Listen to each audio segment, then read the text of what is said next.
Today, I'm signing an executive order encouraging police departments nationwide to adopt the highest professional standards to serve their communities.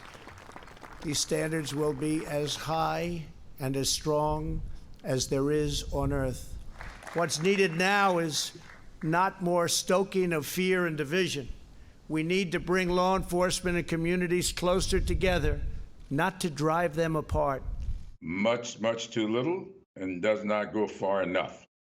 I think that what we've got to do is attack this culture that all of us know exists. This is institutional.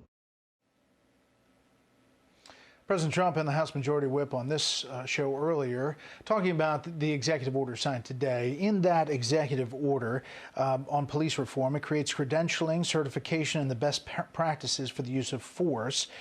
Part of that initiative, the president wants to ban the use of chokeholds unless an officer's life is in danger, addresses information sharing to track officers who have repeated complaints against them, and offers federal incentives to police departments to deploy social service experts on issues like mental health, homelessness, and addiction.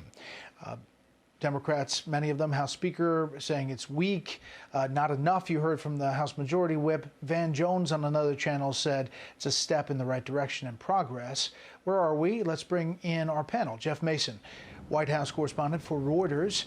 Molly Hemingway, senior editor at The Federalist, and Guy Benson, political editor at townhall.com, host of The Guy Benson Show on Fox News Radio. Molly, let me start with you. I don't think the president believes that that's the be-all, end-all on the executive order. Obviously, Senator Tim Scott is moving forward with legislation. He's hoping to get bipartisan support for that, and Democrats have their own. Yeah, the executive order lays out a number of things that are appropriate for federal executive action, and you have bills happening in the House and the Senate that deal with this as well. But I wonder if too much of our response is political and too federal. Policing is very local, and more than anything, there's this huge elephant in the room that nobody is talking about. If you want to improve the situation for people growing up in the United States today, one of the very biggest things you could do is ensure that children are raised in homes with their own married parents.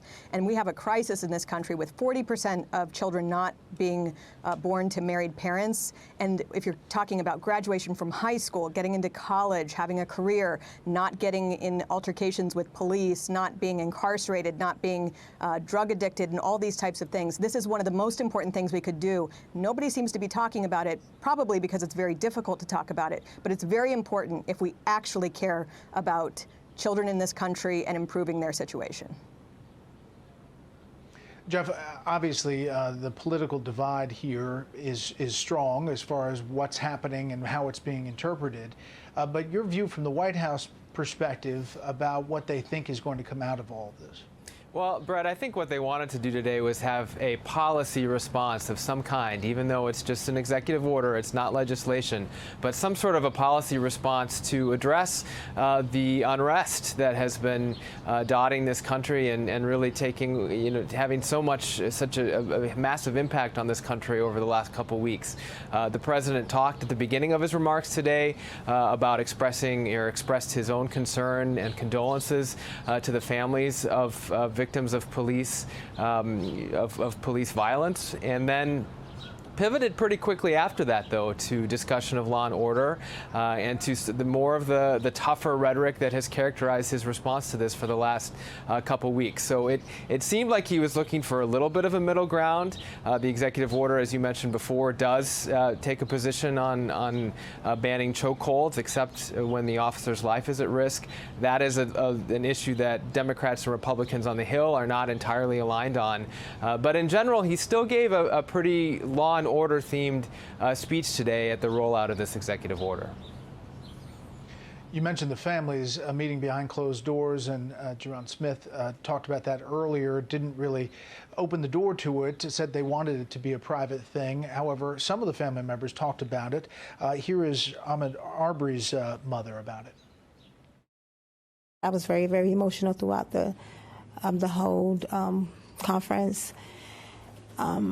He was very compassionate. He showed major concerns for all families, not just one family, but for all families. I can say that President Trump was very receiving. He listened and he addressed each and every family accordingly. So, Guy, did the president in that speech, obviously behind closed doors, according to that mother, toned things down? In the speech, what did you think of it? I think that he did strike a bit of a new tone in the sense that he was softer. He was acknowledging the pain that these families have gone through because of these various experiences. And I think it's just a human thing. If you are face to face with people who've lost someone at the hands of the police and have them sitting right in front of you, that may change not just your tone, but also your heart a little bit in the way that you approach an issue. And it's right, he did pivot back to law and order. That is a theme that he has sounded many times over his adult life, saying that we're not going to defund the police and that sort of thing. But I think a few of these steps that were taken were smart. And now we turn to Capitol Hill. Will the Republicans and Democrats manage to find a few things that they can agree on and actually pass something?